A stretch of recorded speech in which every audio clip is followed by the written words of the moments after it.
I've been a state chairman for 16 years. I coach mommy and me classes, all little ones, I still do.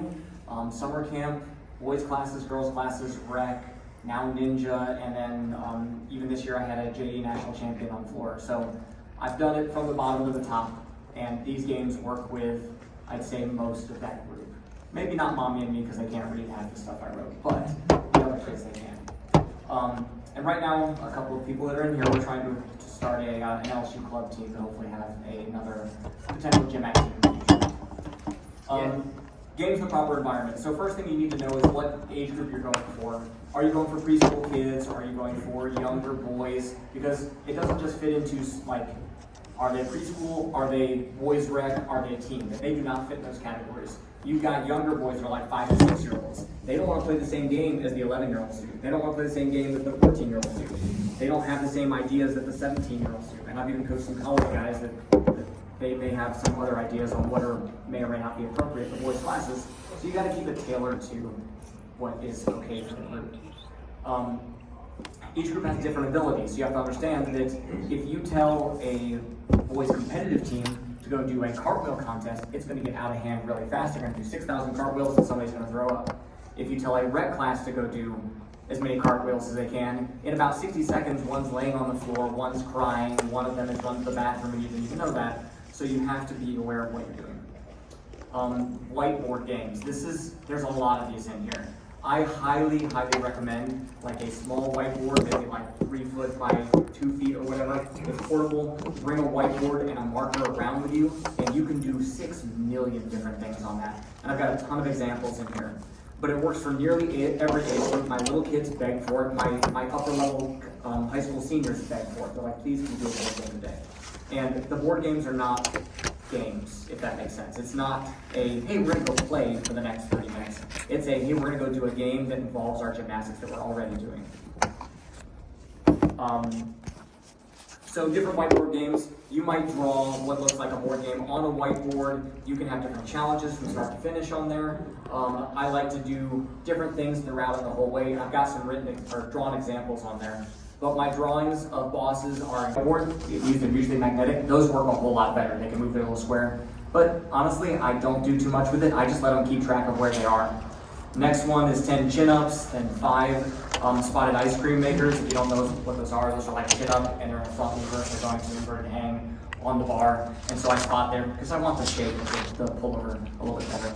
And then they get to their first boss fight where it's 10 big ball pullovers. So have you ever seen that drill where they get the low bar and they kind of lay on their back on a big inflatable ball and they do a pullover with it? That is their first boss fight, and they defeat whatever that big globby thing is. I don't know what it is. I drew it, it's fine. But they go through this, they fight different bosses, they get to the end, and yay, I got to the end. What do? You won. But when you win a game, what do you want to do? You don't want to play again? All right, see how many times you can beat the final boss before we get done. So the really strong kids, they go through this thing 3 times. The really weak kids that can barely do a chin-up and they're starting to learn pullover, they might get through it. But it doesn't matter because they got more strength. The next thing, this is another drawing of one of these things. This was on mushroom. So they start at the beginning, they get 3 circles in a row for the first square. This was my level 3 and 4 boys team. 4.5 circles in a row, and then they fought the evil cook for 5.5 circles in a row. And they made their way through this all the way to the end to where they fought. And that is a drawing of a creature that is from the 80s video games, so please ignore my age. But we did this kind of stuff for fun, and they don't know what any of these things are. They constantly try to figure out, why are we fighting a sandwich or a taco or something like that? They have a lot of fun with just the goofy things. And I make, in this case, I started with my level, this was near the end of the season, so my level 3s could do their 3.5 or 4.5 circles. But my upper level, not my upper level, but my older level 4s, they could do their full bonus level 4 routine. So that was the very end, and my level 3s were like, hey, I finished my whole thing. I get to try some level 4 stuff today. This is exciting. I'm gonna be stuck on that level for the next 30 minutes, but at least I'm trying. And they're playing the game so I can go over and correct, stuff while they're trying to do whatever is appropriate for their level of difficulty. One thing I should preface is I can do this in a moment. I can just sit down and draw it out because that's when my brain works. If your brain works that way, fantastic. But if your brain doesn't work that way, have a plan ahead of time. Start drawing it out ahead of time, those couple minutes before class, because it can take people a while to just come up with things on the fly. Like other coaches I have, they need time. I can do this instantaneously. For those of you who've been with me, I'm a little creative and a little crazy. Whiteboard video games. So what boy doesn't like video games? We can incorporate everything in this. I've used Mario, Zelda, Pokemon, Minecraft. Ask them what their favorite game is to play. Understand that some parents are different from what they allow their kids to play. So maybe if their kid is talking about blowing up everything and there's guts flying everywhere in their favorite game, which might be like Doom, and it's a 6-year-old class, you might not tailor that game to Doom. Maybe you tailor it to Mario or something more age appropriate. So this was a Mario game we played. They were Super Mario Brothers. We had a mushroom, a fire flower, a star. And then what they did was they had their routines scored on, I think it was parallel bars, level 3 and 4. And they got different checks for the different bonuses they went through because I wanted them to have as many bonuses as possible. The game was trying to get your start value to the maximum, which was 11.5. I know the rules have changed now to a 10.0, but this was one of our previous games. You can adjust it. So these boys were trying to get their start value as high as possible to see what they could do, and then I would take deductions and subtract it for their score. And if they got to 11.5, they passed all the way to the castle at the end, and they thought that was exciting. Next up, another video game, Zelda. Many of you probably played Zelda over the years. This was a very simple thing of, all right, your goal is to complete an item on your sheet. They each have a workout sheet. I do a lot of typing up of sheets because if you can't tell, my handwriting is horrible. So I go ahead and type up a workout sheet that might be, you've got this many circles to do, you've got this many planks to do, you've got this many pullovers to do, and whatever else is on there. And if they complete one line item on there, they got to get 1 point. Oh, well, if you get to 2 points, you get the little tiny dagger and a shield, you get to beat that first boss from Zelda. If you remember the little guy with a little spiky ball that he would throw at you. And then you would work your way through all of the bosses to find the Ganon at the end if you completed everything. And congrats, you completed your sheet. And usually as a reward, you completed your whole thing. Let's do something fun since you completed your sheet. Oh, coach, I know that we're on 4 and my press handstand is really not good. I can't hold my press.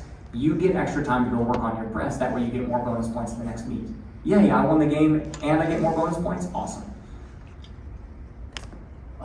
Point games. I do a lot of these point games, and it is different from class to class to class. I write out assignments on the board. It might be if you do a pullover, you get a point. If you do a pullover with straight legs, you get 5 points. In this case, I gave them an A, B, C, or D, and their job was, so if you look at the top left, there's A, B, C, D, there's an OS, that's just the kid's initials. His name is Owen. So OS, he does A and D, so he knows he's gonna go find A, swing handstand with good form. That's gonna get me points. And then D is front uprise, arms straight quickly, because they have that front uprise that kind of wiggles when they swing back. I didn't want that, I wanted quick arms.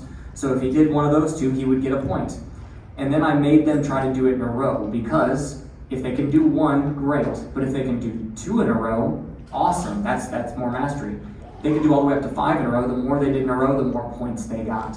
So 1 in a row was 1 point. Oh, you fell on the next one. Great, you're gonna get 1 point when you finally do it again. But the kid who did 5 in a row, he just got 15 points for that. He's flying high because he got 1 point for 1, 3 points for 2, 6 for 3, 10 for 4, 15 for 5. He is just dominating in points right now. Are they self-governing, like giving themselves points? That's a good question. So I did self-governing when I was a young coach, and I learned quickly that got out of hand really fast. So if I pair them up in teams, it's got to be an opposing team member that okays it, so they're taking turns at the station, or myself or another coach that's got to okay it. Because otherwise they'd be like, I have 7,000 points. Understand also that not all your kids can do math, so they will incorrectly add their points, and there will be cheating. It does happen. If I can catch it, I'll try to make an example of, hey guys, I'm gonna subtract some points here because someone wasn't cheating, or someone was cheating, but most of the time I'm kind of like, I just want you working. Like that's the whole goal of this, is just work as much as you can. And then if you see at the bottom right, there's rewards. So I do dumb rewards. The reward was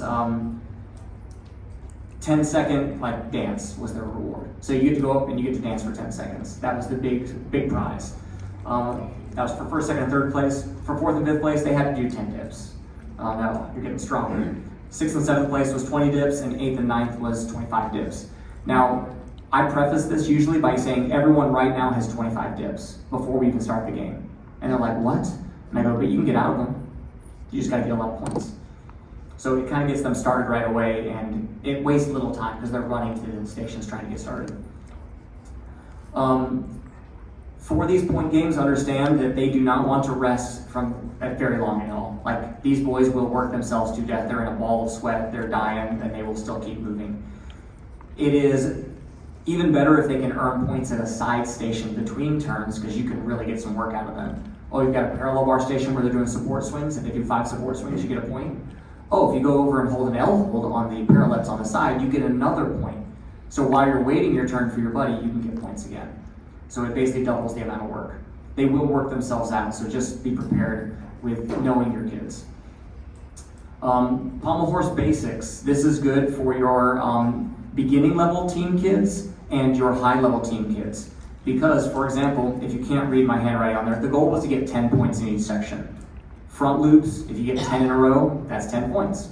Back loops, 10 in a row. Mid loops on the buck, uphill circles, downhill circles, pommel horse with the handles on, pommel horse with the handles on front loops, pommel horse with the handles off front loops, pommel horse with the handles on mid loops. That's always fun to watch a level 8 try that for the first time. Pommel horse uphill, pommel horse downhill, and my final one was single pommel circles on a mushroom, because we have a single pommel mushroom.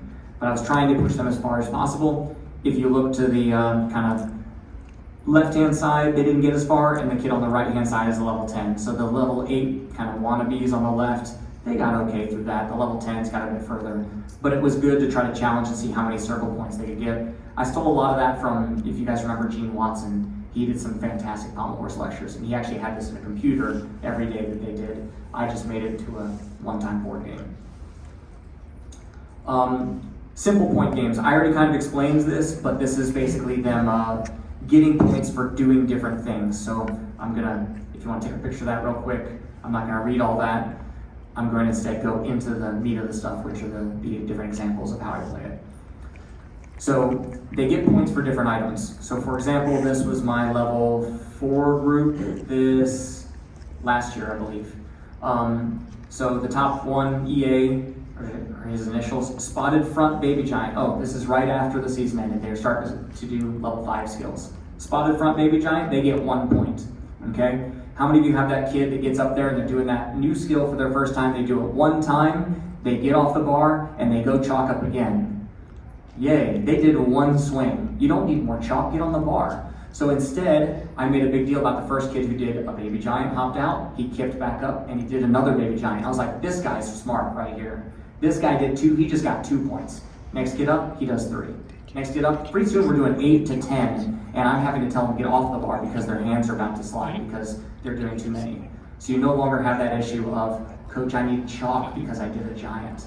You did a giant, you can do 10 more before you need chalk. And then they would write their points in those boxes, and this one I didn't have a winner. There's nothing for a prize. There was nothing, hooray, that they won in this game. You won, good job, high five, we're going to the next event. What did you get? I'll tell you later. I never told them later. We just had fun with the game. Hangman. This game is an old one that you've probably done in school. It works really well for gym classes. This is really good for the little kids because, well, number 1, it's fun to watch them try to spell. Number 2, they can't get it right, so they guess every letter in the alphabet, and I've got to draw fingers and toes and everything on that hangman so they don't finally end the game. So the next slide is a hangman game that we played. I had the level 4s, I had one of my kids who opted out of regionals and he was training level 5 stuff, and my level 3s who had just finished their season. And they had little points, level 4s, they had to do a routine. For every routine they did, they could do up to 3, which is the thing in parentheses. I capped it because otherwise they do too many routines and I didn't want them to basically overwork themselves. They get 1 point for that routine, and they could do it up to 3 times. After that, no more points. They did that with V holds and front uprises, but we had problems with our swing handstand hold dismount with that group. So I said, that's the one I'm going to allow extra turns on. We can do extra there. Every time they got a point, they don't put a point in their box. They get 1 guess of a letter. If it's an A and there's 2 A's out there, they get 2 points, 1 for each A, and we stick it in their box. If we go later on and they finally get to solve the puzzle, they get 10 points for solving the puzzle. I erase it and write a new thing out. So this one is finished in just the next slide. And it's one of my favorite phrases from some show I saw. And when I grew up, I wanted to be a fire truck. So just dumb things like that that they would not normally think of. And you can see that one of the kids got 13 points, one of the kids got 6, one got 3, one got 2, one got 6, and 2 got 0. Those 2 kids actually got points to guess, but they were horrible at guessing letters, so they ended up with no points. So maybe I can teach them a little bit about how to spell or a little bit along the way. I did go to school to be a teacher, and so I incorporated some spelling stuff and some math stuff into some of my lessons. Another example, I'm so hungry I could ride a horse. That was from a Family Guy episode. But I just incorporate dumb little things like that, and it's just fun ways to make them go, I didn't think of that. I think one time my wife made up one. We're in Louisiana, so she made snow day, but she spelled it with an E-A-U-X, and nobody got it right for the entire practice. She had to finally tell them, and the level 10s were going insane. Circle the item games. This takes your creativity to another level and makes the kids really be creative with this. And it is my form of entertainment because I sit back and watch the fireworks at the end of this game. I write out a bunch of assignments that they can get points with. They can cash in their points to circle an item, and every item has a number of points next to it, like 5 points, 10 points, whatever it is. And it is an item from a video game, from a movie, from something dumb that I saw. So that's on this next slide here. And so I've got the Infinity Gauntlet, I've got a lightsaber, an X-Wing, Captain America's shield, I've got Super Mario mushroom, and they've all got these points next to it. So these kids, they get their points, they erase their points to circle an item. Oh, I got 5 points, I'm gonna go get the mushroom. They put their initials in there, and they circle that item, and I don't let anybody else get it. So now, at the end, when this whole game is over, I have them battle with words, one-on-one, and their teammates judge who wins the battle. They get like 60 seconds to explain why they would beat each other with their items. I have a lightsaber, you have a mushroom. Who wins in the fight? And they try to talk their way into it. I had a kid who circled a Looney Tunes character and convinced the rest of the team that only Looney Tunes rules applied in his battle. So therefore, he drug his friend who had all of the good items into Looney Tunes land and said, none of your items work here. Only my world exists now. You're in my world, my rules. And he smashed him through a wall, and everybody goes, that's the greatest thing ever. You win. Now the kid was like, but I had like 6 items and he had 1. Too bad. So it really is interesting to see their creativity with this stuff, and you will hear some off-the-wall things about how they fight with these items. Again, they're boys, so we like to fight. Next, this is just a video of us playing one of the circuits. They're actually writing down that game that we saw there, if you can kind of see some of the items on there. So they're running. One was doing front flips, one of them's writing down his points. They run over, write their thing down. The kid down there at the board is trying to figure out what on earth he's going to circle. He's got to spend his points. And then they're doing piped handstands. Shaping was not great on that, so sometimes I'll get over when I was over videoing instead. And so they've got 1, 2, 3, I think 4 stations they set up there, and they were just moving. At this point, we were about 30 minutes in, they were toast. And that one kid in the back is still running doing front tucks. That was probably his 40th front tuck. Card games. So this one's kind of fun because you can do this pretty simply with a written out sheet of paper, or you can put it on the whiteboard. I use deck of cards, I use Uno cards, and you can create endless games with this. I just have a couple examples, but there's probably people out there who have even more ideas floating through their head. So I'll go through Uno first. Uno has, all the different color cards. It's got reverses, it's got skips, it's got draw 4s. So here's an example of one of the games we played. Blue cards were worth 1 point for your team, and I put them in groups of maybe 2 or 3 guys. Yellow cards, you lose a point for your team. Oh shoot, that's not good. Red cards, 2 points for your team. Green cards, 3 points for your team. A skip, make an opposing team skip a lap around the floor. So they have to stop what they're doing, go skip a lap around the floor, then run back over to their station. So these kids are sprint skipping around the floor to get back over there. So if you needed some cardio, there you got some cardio worked in, and they didn't even realize it. A reverse, make any team, including your own, reverse the digits of their score. So if they had 19 points, they now have 91. And that got pretty cutthroat pretty quick. Draw 2, you get to draw 2 cards. That could be really good in your favor unless they're both yellows. Draw 4, you draw 4 cards. They were really pumped for that one. This is the one time in Uno where you like getting draw 4. A wild, you could pick any color to give to any team. Usually you'd pick green for yourself, or sometimes they'd pick yellow to subtract a point from another team. It got to be pretty interesting if certain teams ganged up on another team that was too far ahead. This is a couple of sheets we did with these kids and what they did to get points for that Uno game. And this is why I typed things out. If you saw my handwriting earlier, this is much easier for them to read and understand. So Kate in the top left, he's a level 10. He was working front full punch, front lay halves, getting a point. Double fronts on mats even with a floor. So we tumble into a pit a lot because our floor is right next to the pit. So I have them tumble on soft mats in the pit, especially during the off season, keep their legs from dying. And double front on the actual floor because he was actually progressing to the point where he could get on the floor and I give him double points for that. If you ever run into a situation where you've got 4 kids on a team and 3 kids on a team, pick a kid on the 3-kid team and say you get double points today. That way it's fair. But don't pick the same kid for every event. Make sure you change it because you get that one kid who's just a stud who gets all the points for their team. They always win. But then you've got little Billy who, I love him, but he really likes the taste of the parallel bars. He might need to be the one who is the one who gets double points that time. And number 2, his teammates are usually encouraging him to take more turns because if you find a way for little Billy to get points, it will make him work harder, he will mess around less, and his team will be happy with him when he gets a bunch of points, which is big for those kids who have low self-confidence. Next up this was one of the other Uno games we played. So this was a little bit more complicated. In this one, we had colors and numbers actually mattered. You actually had to pay attention to what you drew. So a red card added the number of points to the red total. So I had a red box, a blue box, a yellow box, and a green box. There were no teams. They were on this all together. The entire team together was working as one unit to try to get as many points in red, blue, green, and yellow as possible because I had rewards for red, blue, green, and yellow. If they got a certain number of green points, I would give them all candy. If they got a certain number of yellow points, we get a turn on trampoline. And the idea was to get enough points in each one of those sections to go ahead and get all of the rewards. Any color skip, you drew a card, and then you could choose to skip it or draw another card and keep it. So it made a little choice in there. You got to see them thinking of like, should I keep it, should I not keep it? They're all chanting each other like, keep the card, no, draw another one, I have a good feeling. Red reverse, switch the digits of the red total. Same thing with the blue, yellow, and there's supposed to be green reverse under there, but apparently I write blue twice.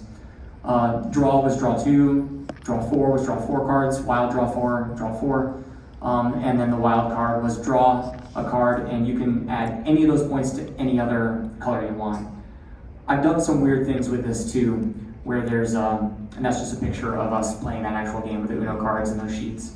But we've done some weird things with this where we have given different colors different things you have to do. So if you drew a green card, you had to go do frog jumps, or if you drew a yellow card, you had to go do pull-ups. So that's kind of fun with conditioning, or terrible if you get the same color over and over and over again, because 700 frog jumps is just brutal.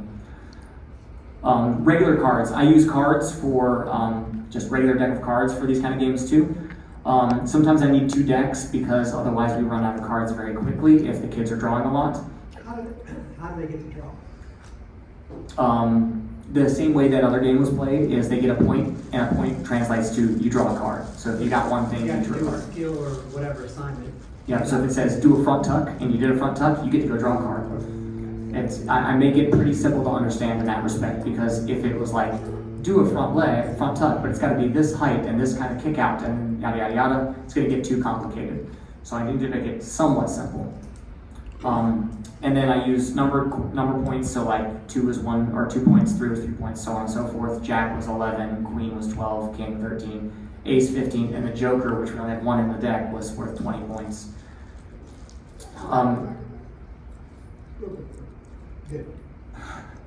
Either card game or any game with points, trading in points for rewards, kind of like we did with the circle game, but this time my rewards were a little bit different. Maybe 20 points was for sitting privileges. You're allowed to sit during practice because I don't allow sitting during practice. So this is a big privilege for them.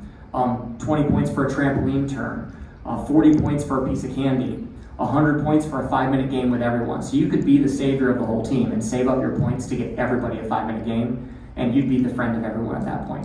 It was a good way for some of those kids to really get ingratiated by the rest of the team. This was another set of examples of that game. This was my level 4 or 5 group, and they were just getting points. Oh, I guess my other levels too.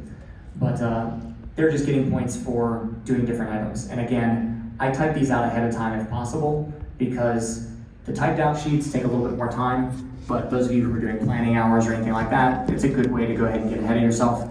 If you're doing a recreational class, I recommend doing something like this with older kids, because the younger kids, they're not going to have enough attention for you to write something down and then give the assignment. But those 10 plus year old kids will really hone in on this. Connect 4 with cubbies. If you guys have cubbies near your area that are not being used, especially if you have daytime like classes, this is really good, because if you get a point or do something, you can go get your certain color foam and you can go put it in there. That's assuming you have multiple colors of foam in your pit. So you can do this in teams. I have 3 colors of foam in my pit. I have a light green, a dark green, and a gray. And that's it. So I can do up to 3 teams doing this game. But you'll see in this next picture what it looks like. I was actually teaching the homeschool girls this day, and they were trying to count their points. But they ran over one at a time, did their item, ran over, got a piece of foam, put it in there. You can do this even more simply. We ran across the floor and had foam at the other side of the floor. They ran over the other side, grabbed one foam, ran back, put it in the cubby. It turned into a warm-up game for little class kids, which was good. Run over, run back, put a foam in the cubby, try to connect 4, one at a time, and then we'll count up the numbers at the end. And then, got your cardio in, or just got some entertainment out of it. Then, if you got to put everything back when you're done. So I made them make a game out of it, and it was how many trips can you take to get all your foam back. So they were trying to take as many foam pieces as possible, and that poor little girl was trying as hard as she could to beat the big girl, but that was tough because the big girl had a limb advantage. Stick game off springboard. So this can start very young, and you can put the limit of skills very low. You can do this all the way up to your level 10 athletes. So I like this game because I stole this from, if you've ever seen a guy named Shun Jim on YouTube, he's a Japanese guy. He does some really good technique stuff, but he had this game going on. I was like, that is genius. I'm going to incorporate it in my team. So they jump off like a small block or panel mat onto a springboard, and they stick on the floor. And they do stuff like straight jump. If you stick straight jump, you move on to tuck jump. If you stick tuck jump, you move on to straddle jump. Oh no, you messed up straddle jump. You don't retry straddle jump. You go back to tuck jump. You've got to re-stick tuck jump to move on to straddle jump. And the goal is to go through this whole progression all the way until I had front layout at the end. Some of my guys now are playing with like front full sticks, but this is a warm up for us for like basic. We do this instead of basic tumbling some days. But for classes, this could be your floor circuit because it's fun to play stick it. So you can see some crashes, maybe. But this is the big guys. They were already at front tucks at this point, so they were trying to stick, get back in line, and they were all trying to beat each other. And that kid on the far left who just almost stuck. He's ultra competitive. That was not a front layout on the left, but he thought it was. I'll replay it again for those of you who were trying the video. But it's pretty simple setup. We have little AI blocks. You can use a panel mat. We have springboards. And I broke into 3 groups just because I had the full floor at this point. I was very fortunate this hour. It was on a Sunday evening practice when only the boys were in there. But we do this maybe once every couple weeks just for stick practice. Front flip game. This is just pure fun. This is a very similar thing, but you try to stick the front flip, and I give all the kids a piece of foam. If you stick it, you're safe. If you don't stick it, your teammates pellet you with foam. It is kind of fun. It was like a little trend on TikTok for a little while, so I'm sure some of you have played it already, but they love this thing, and they ask for it. I'm like, we'll do it occasionally for fun, but I'd rather the other one for more progression-based learning. And we had the boys versus girls on this one, which was hilarious, because the girls team loves a chance to beat up on the boys.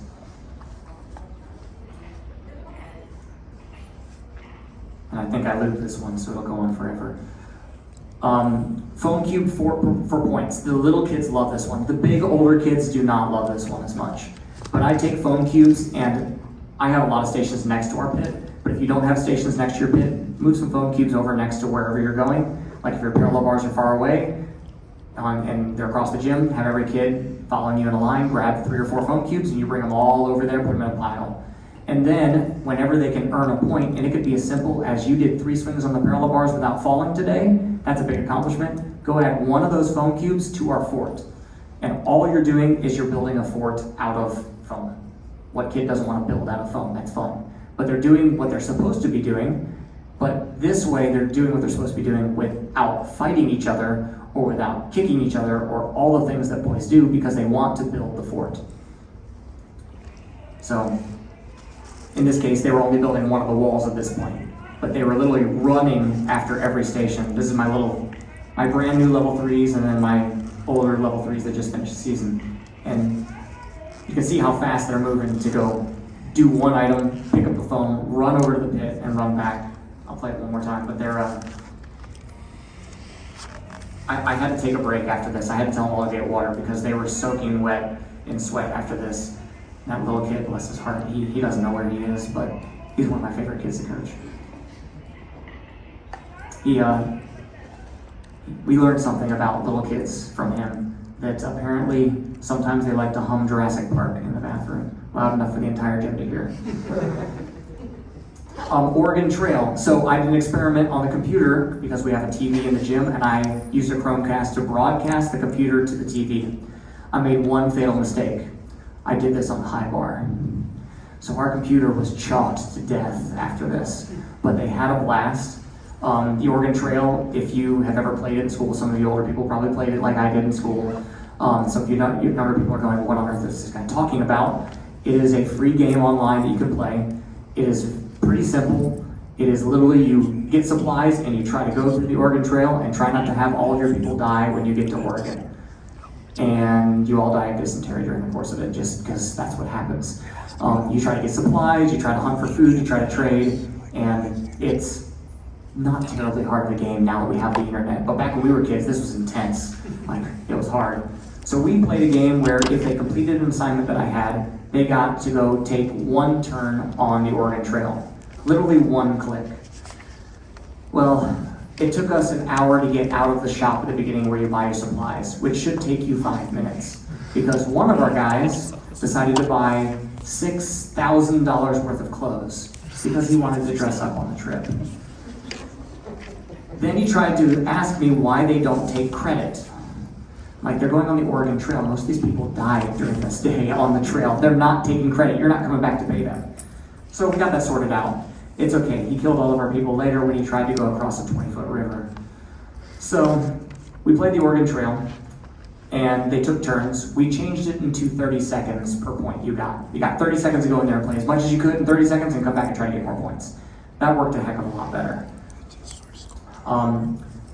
We got most of the way through it until we all died, but it was fun, and they asked to do it, and then a bunch of the kids went home and played it at home. Points for form, but it's really golf. Let's see. Oh, I've got time. Good. Okay. Points for form, but it's really golf. So I like to play a game, especially during competition season, with my little guys. Richard, you probably remember playing this with Chad back when he coached us. But this is something I write on the whiteboard, where you start out with infinite points, like your score on everything is infinity. And you're gonna do your routine. Let's say it's 3.5 circles on a mushroom. And you have a partner who counts for you. Every time you don't point your toes, it's 1 point. So if you didn't point your toes on all 3 circles, you just got 3 points. Points are bad. So you write a 3 in your pointed toe box. Okay, you go on to the next one, which might be bent knees. Okay, you bent your knees all 3 times. Oh, you got 3 points there. Next one is leg separation. Next one is falls. We do a bunch of different categories like that. After you fill every category, you can go retry to try to get a better score. So they would do routine after routine after routine, but they'd only be focusing on one aspect. Because how many of you have told a kid to do 2 things at the same time and they did neither? You got to tell a kid one thing to focus on. So in this case, they're only focusing on pointed toes. I don't care if you fall every circle. You pointed your toes every circle. That's progress for you because you didn't know you had toes 5 minutes ago. The goal is to get the least amount of points. The goal is to get the least amount of points. Getting to 0 is a big deal.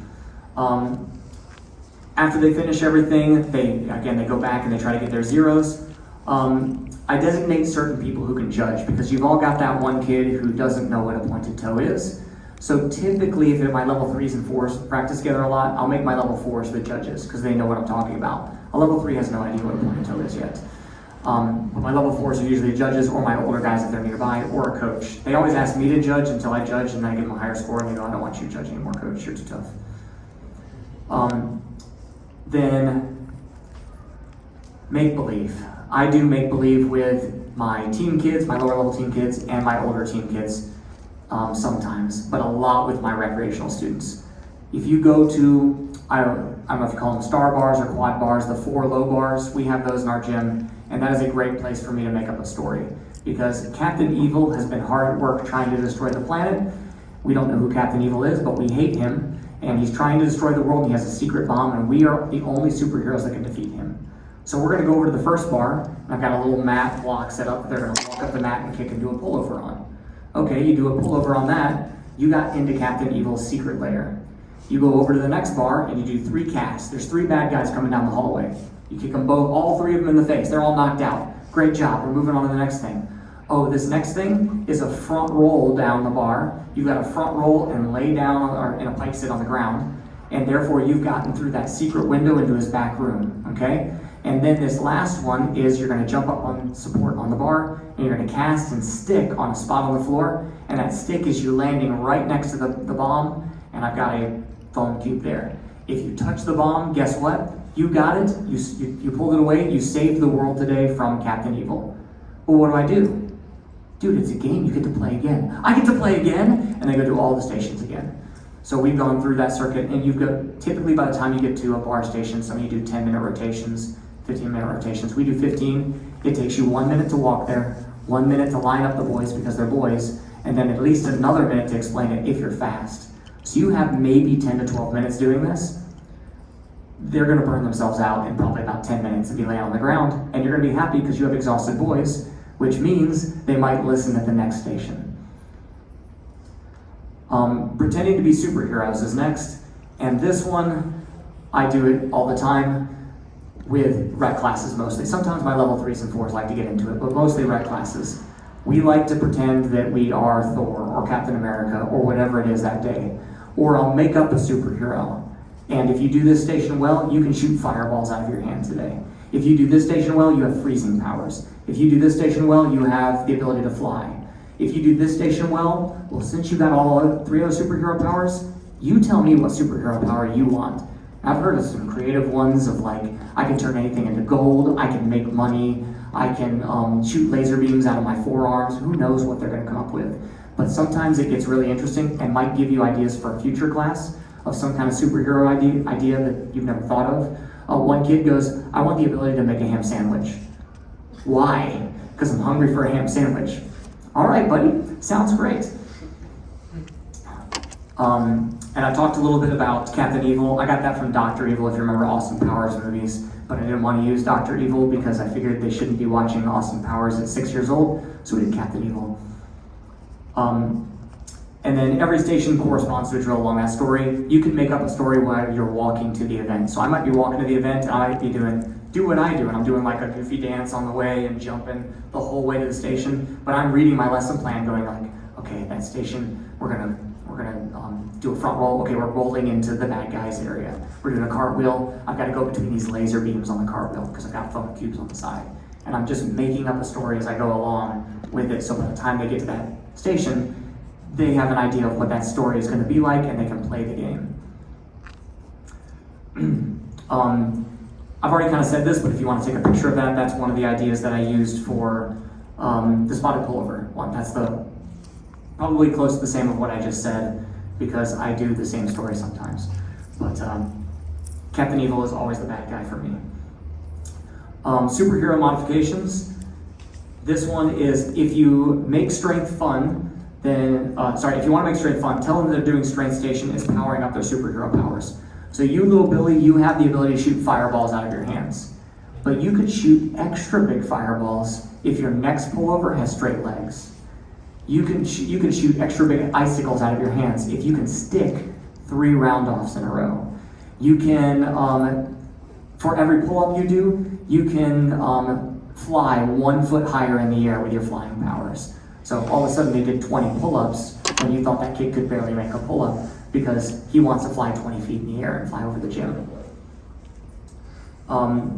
If you do something like maybe the station is 10 push-ups, and you say 10 push-ups and you get fireball powers, but with 12 push-ups, you can supercharge your powers and you can turn into a fireball yourself. And if you do 15 push-ups, you can fly around as that fireball. I guarantee you every kid is doing 15 push-ups at that station. No kid's doing 10. They all want to fly around as the fireball. So you just made whatever your basic station was into something that they're going to do way more than, just for the sake of an imaginary power that is in their mind. If you need a couple minutes to set up your stations, tell them that anyone does 10 push-ups gets extra superhero strength. But the more you do, the stronger they get. So whatever superhero powers you're given that day, you get to double whatever that power was. I don't even know how you're going to do that. You can just be like, he'll be extra strong like the Hulk if you do 10 push-ups while you're setting up all your mats. If you do more push-ups, you get stronger than the Hulk. You could lift whole planets. And they're just cranking out push-ups while you're setting up mats. It saves you a lot of frustration and a lot of you turned around to move a mat and that kid is pantsing the other one. You laugh because you know what happens. Every group has its issues. So you can see my kid in the background. We were doing this for a demonstration video for coaching, and I told them all to do their best, and he flopped. So understand that you are not alone in this. You will have all those questionable kids. They will all crash and burn. They will all do goofy things. Your goal is to rebound from that. And so I kind of laughed it off because he's one of the kids who cries immediately with everything. He looked up at me immediately because he knew I was videoing. He was like, oh shoot, I got caught on camera. And then looked at me to think, should I cry? I was like, dude, that was awesome. And I got it in the background of my video that I'm giving to the coaches. You're gonna be famous. He was like, oh no, coach. I said, it's okay, buddy. Other make-believe ideas. So one of my favorites was Transformers when I was a kid. It was the big cartoon I loved. So when the movies were coming out, oh man, I used Transformers every day in the class. We were trying to transform. I had kids turning into cars or rolling to the next station. Ninja Turtles was great when the new movie came out. Hunger Games was popular for a while, although it's a little interesting for kids sometimes. We played Hunger Games in the gym where I set out foam noodles and stuff and put them all on little platforms just as a game and said, all right, everybody, I'm gonna beat down 5, 4, 3, 2, 1, 0. And when I say 0, you can go get a weapon. And if you hit someone with a weapon, you win. And there's a foam noodle and like a dodgeball and stuff like that. And oh man, that got out of hand real fast, but it was fun to watch. Avengers still seems to be pretty popular. You can do Captain America, Thor, Hulk, all those. Ninjas seems to be timeless. Ninjas is a big thing. I know Ninja Warrior is big right now. We've done some ninja classes out here. That seems to be pretty big with kids. Knights fighting dragons can still be fun. I have a favorite video called Trogdor from Strong Bad, way back when I was in college in the 2000s, and yeah, he stuck in my head. So I draw a dragon with an arm sticking out of his back because that was in that cartoon. The kids think it's hilarious that a dragon has an arm sticking out of its wings. And then I've even used SpongeBob, Pokemon, G.I. Joe, Teen Titans, you name it. Come up with something crazy to do. Cubert, okay, if you want leg strength that they will never walk from again, this game is amazing. Cubert was a game from the 80s, and that is a picture of a Cubert game where you hop from square to square and try to avoid bad things. You're trying to get to the top. All right, it's a pyramid of blocks. Okay, how does an 80s game turn into a leg strength game? Well, I used all the blocks in the gym to build this. You can do this with panel mats or smaller blocks if you don't have access to this many blocks. But I made this pyramid and said, I'm going to count 3, 2, 1, jump, and you're going to jump to a different square, but I'm going to have one person at the top that's trying to destroy all of you. So I took a video of it, and this is how the game is played. I go 3, 2, 1, jump. 3, 2, 1, jump. Oh, you can hear me yelling 3, 2, 1, jump. it. If they land on the same square as somebody, they're out. The guy who's at the top is trying to eliminate everyone. They're all trying to get to the top to be the new guy in charge. Boom, he made it to the top. Now we play a new round. The little girls were having a blast playing this because they thought it was fun because they're on fair playing ground with the big kids. There's no special techniques here aside from outsmarting your enemy. 2, 1, jump. So, 3, 2, 1, jump. But we did this, and I swear we did it for 30 minutes. They were begging for more. They couldn't walk the next day. It was basically doing box jumps for 30 minutes, and they got very short rests. Winner. Your goal is to try to get to the top. Your goal is to try to get to the top. But if you land on the same one, You land on the same one as someone else, you and that person are out, unless it's the person who started at the top. I call them the cuber, and their job is to try to eliminate all of you. But they can only jump one level at a time. Because I had somebody jump from the top to their doom to the bottom at one point. I said, I gotta outlaw that. This is getting violent. So wait, so the guy's at the top, how does he get people out? Lands on the same square. So, He lands yeah, on he's the gotta same land on the square, same and square. he's out too, right? Or he's So, jumping the guy down at the top is sideways. trying to land on the same square as anybody. So he's in the dark blue shirt. Okay, He's yeah. trying to get somebody. And they're all avoiding each other. They're getting each other out right now. All the people are trying to get Okay. each other at the top. And he made a mistake. He went down, and he couldn't get back up to get the other person out. So if he lands on the same spot, he stays in. So if he lands on the top at the same time, like the person defending gets on the same top at the same time as the guy jumping up there, they're both out. So those top two squares that are right next to the top, I've had two guys jump back and forth for literally 5 minutes before, trying to outsmart when they're gonna go to the top. And they just did like, I mean, it's kind of like a long jump stick, but they just did like 50 of them. Those kids are toast. Making plyos fun. So I like plyos. I like to use everything in the gym when I have access to it. And one of the fun things that I do is I use the smallest item in the gym to the biggest item in the gym. So I used one of my guys. Unfortunately, this guy went to college and tore his ACL twice, 2 years in a row. So he's out of commission. But this is before he got broken. So he's just doing plyos over every small item in the gym, bigger and bigger and bigger and bigger. Get a little intense. Getting real big. These were too big. That last block is impossible. I had a kid who was on Penn State's team, handspring double front, double layouts, like the kid was insane at tumbling. He couldn't get over that and he was very mad, which was my entertainment because that means they can't win. So just trying to make plyos bigger and bigger and bigger for them. Next up is trampoline games. I didn't do too much on this because a lot of you probably already play this, but add on, stick it, add on, you know, that you do one skill, next kid tries to add another skill. So straight jump, next kid might do tuck jump. So straight jump, tuck jump. Next kid might add straddle jump. Straight, tuck, straddle. Again, add on can get really intense if you use your team kids in it. I think we had one group of kids do 40, 45 or 47 Brannies and Rudies connected in a row, back and forth, because they would refuse to win. Both of them ended up college athletes, but that's probably why, because they were crazy people. Stick it, sticking off a trampoline, just doing straight jump, tuck jump, full turn, higher level kids, front tucks, front pikes, Brannies, double fronts. Monkey see, monkey do. This is good for little kids and big kids because I usually use the tumble track for it. They might do straight jump, tuck jump, straddle jump. Now you gotta go repeat that. If you can do that, you survive that round. And I let each kid lead a round. So if you lead the round, all the other kids try it, but only 3 of the kids made it, and the other 2 failed, you got 2 points for the kids that failed. Now, the next kid makes up one, it's too hard, and 4 of the kids mess it up. You got 4 points, they're in the lead. So you're trying to do a sequence that nobody else can do, so it kind of pushes their limits. The big kids, that gets intense, where it's like whip, 2.5, front layout, and all the other kids are like, how do I make this like insanely hard so nobody else can make it? And then build a routine on tumble track. I have a slide on that in a little bit, I'll show you. I still have a few more minutes. Add-on, I kind of already explained that. If you have not played add-on, you haven't been in the gym too long, but there's a quick rundown of it if you want to take a picture. But add-on is one of the simplest games you can play with rep classes, and it works for team as well. Stick it is next. Again, stick it, simple game. You can take a picture of that if you want the rules that I kind of already explained. I did a modified version of Stick It for my higher level kids, and I do this with summer camps too. I'll do a set of skills that sometimes I'll demonstrate them, but it'll be, I'll do a skill, and if you made it, you get a point. If you didn't make it, you don't get a point, but you're gonna get to move on to the next thing. So it might be straight jump, then tuck jump, then straddle jump, and each kid is trying to stick it. So yeah, you stuck straight jump, you get a point. Yeah, you stuck tuck jump, you get a point. You're up to 2 points. Oh no, you didn't stick straddle jump, you're still at 2 points. Haha, I stuck my straddle jump, I got my 3rd point. Oh, you fell on your pike jump, but they didn't, now you're both tied again. And we just try to keep making it more and more difficult. The team kids might go all the way up to, you know, double fronts and double pikes, and we're just trying to see which kid can stick the most. And it gets interesting for those of you trying to work on twisting, because front half, front full, Rudy, double full. How many of you have those kids that they can stick maybe a front half, but they can't stick a front full, but they can stick a Rudy, but they can't stick a double full, but they can stick a 2.5? Well, you quickly identify where their weak spot is.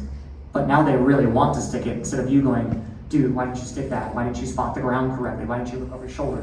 Instead, it'd say, hey, they really wanted to stick it because they wanted that point. Monkey see, monkey do, I kind of already explained that one. If you wanted to take a picture, I'm gonna move on fairly quick. The next one is the build routine on tumble track. I did this and I used my level 5s and up. I've done it with level 4s, it doesn't work too well with them. But we're building a floor routine, trying to get the highest start value you can get. The level 8s, 9s, and 10s go nuts with this because they actually kind of understand the rules. The level 4s, we kind of allow repetition. So it might be a back tumbling pass is your first pass to get points. And my older guys, if my level 10 did a round off back handspring, you got an A for your round off and an A for your back handspring, 1/10 for each of those. Yeah, you got 2/10s. You're gonna lose. The level 4, he just did round off 5 back handsprings down the tumble track. Well, 1 point for the round off, and you did 5 more back handsprings. You're at 6 points. You're beating the level 10 right now. That's the only way the little guys can really compete, because the big guys are gonna go out there and do double layout or something and get a ton of points. But I do a front tumbling pass, I do a back tumbling pass, I do a choose your own pass, and I do a dismount. Because with the new rules, the new code, 4 tumbling passes is pretty standard for most people. A 5th tumbling pass is for that really good tumbler that can't do their non-acros. So I base everything off of 4 tumbling passes, trying to encourage them to get connection passes in order to make sure that developmentally they're ready for a shorter routine, especially if they get to the high levels in college where they've got a timed routine and they're sprinting through that thing. I do have the board on the next slide after this that shows what our game looks like. But level 5s and 6 are going to repeat, and I kind of explained how they get the A's and all that kind of stuff. So level 10, who did round off back handspring, double back, they got 1/10 for the round off for the A, 1/10 for the back handspring for the A, 3/10 for the double back for the C. They got 5/10 on that pass. And you'll see by some of the letters on here, some of the kids go nuts because we're doing tumble track into our pit. So this is an example of one of the games we were playing, and it's got all of my guys on there. The lower levels were kind of near the bottom, but you can see that some of the lower levels, one of them got 5th place and beat some of the upper levels. It's because they're allowed repetition. The level 10 did end up winning, but the only reason for that is my 4th guy down, the JJ, he was the floor national champion. He had some insane stuff, but he got a 0 on twisting. How did he get a 0 on twisting? He fell. He fell on tumble track doing like whip 2.5, front leg, front double full or something. I said, nope, a fall means you get a 0. So it kind of levels the playing field a little bit of a guy who tries to go for the sun a little bit and then gets burned. But video of that kid just chunking stuff because why not? He's just chunking triple fulls just because he doesn't do triple full on the floor. He's not going to do triple full on the floor. He's going to do at most a Rudy this next year. Probably not doing that because it's not worth that much. But they're just going to chunk stuff. Bean boozles. Oh man. Have any of you had these things? They're awful, which makes them hilarious for boys. I get the bean boozles, the Harry Potter's every flavor beans, and we make a game out of it.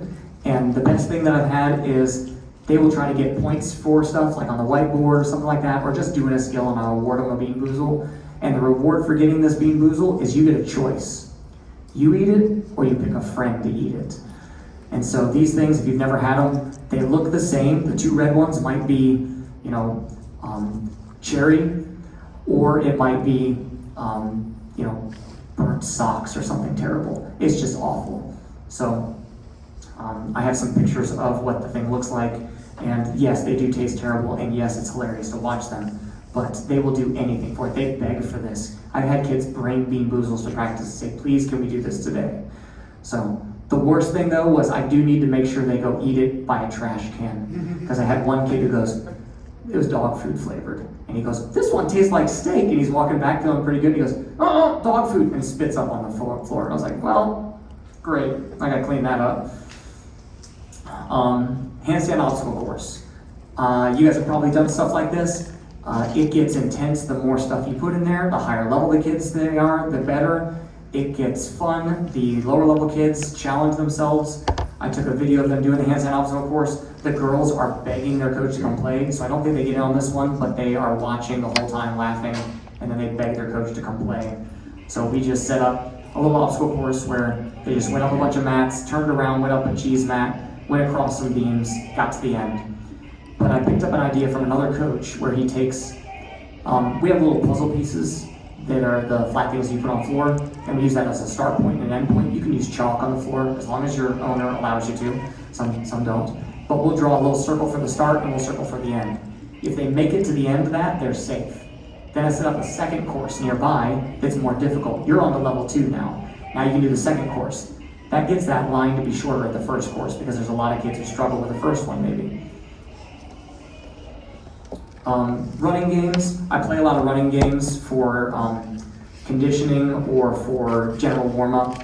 So games like tic-tac-toe on puzzle pieces, if you've ever seen TikTok videos and stuff on that, they might put out 9 puzzle pieces in the shape of tic-tac-toe on the floor, and they run across the floor, or you draw it with chalk, with a foam cube, and they put it in one of the squares, and they run back and tag their teammate. Their teammate runs out and puts a foam cube in a square. You're trying to get tic-tac-toe in order to win. Team foam stealing from a corner, I have that in a second. That one's a good one. Hunter, where you have a team in the corner and a team out on the floor. One kid at a time runs from the corner and tries to tag one person. Then they run back and tag a teammate. I think I have a video of that too. And she said I'm almost out of time, so I'm going to run through those videos so you guys can see. I think I'm almost there. So there's the picture of tic-tac-toe if you want to take that real quick. I'm going to get to the video so you can see some of it because I've got about 3 minutes and I've got 7 slides. You do it, Dave. Four corners game, that's an explanation of it if you want to take a picture of that. The four corners game is the video that's next. There's 4 corners, teams of about 3 or 4 kids. They are running one at a time to another corner to steal a piece of foam and get it back to their corner. I usually make them get to 5 foam cubes in order to win this. If there's 5 foam cubes in a corner at any given time, that team wins. My coach in the back is laughing because she was there the day we did 6, just to see what would happen. 40 minutes. 40 minutes they ran for. It's usually a 3 to 5 minute game with 5 foam cubes. 40 minutes and they never stopped. So they're sprinting to another corner, running, putting a foam in their corner, and their teammate runs. Go to another corner, steal a foam cube. Oh no, that team has 4 foam cubes, I can't let them win. Go steal one from them. They're running to go grab another one. This kills them. It was hilarious. They didn't move after this, but it made things a lot easier. I'll replay it real quick and I'll go to the next one. How many foams do you start? They start with 3 in each corner, and their goal is to get to 5 normally. I did 6. In hindsight, maybe a problem, but man, they got some conditioning that day.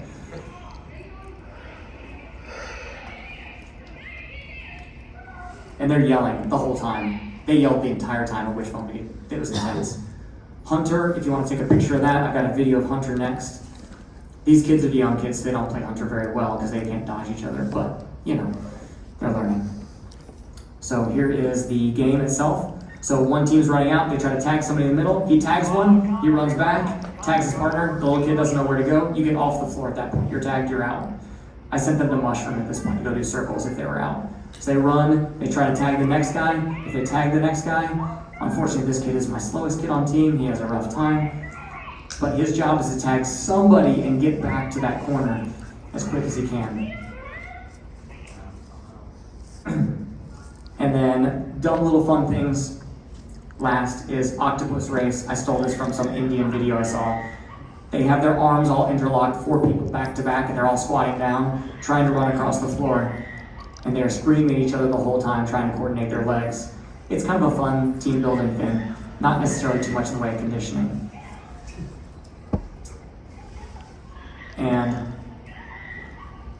my last thing is making transitions fun. This is mainly for your rec classes. Going from station to station.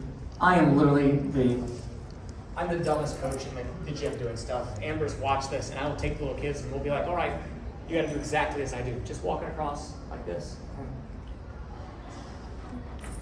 And all kinds of dumb stuff all the way across to the next station and changing it up every couple steps and they're trying to keep up. But the thing is they stay attuned to what I'm doing because it's fun. It's more fun than cutting up with their friend or paying attention to whatever other kid is doing something. And last is my contact info, because I'm out of time. If you want to email me and ask me questions, you're more than welcome to.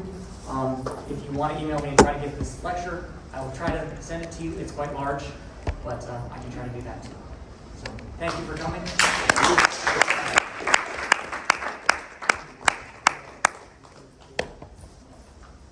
I do a game called Mousetrap.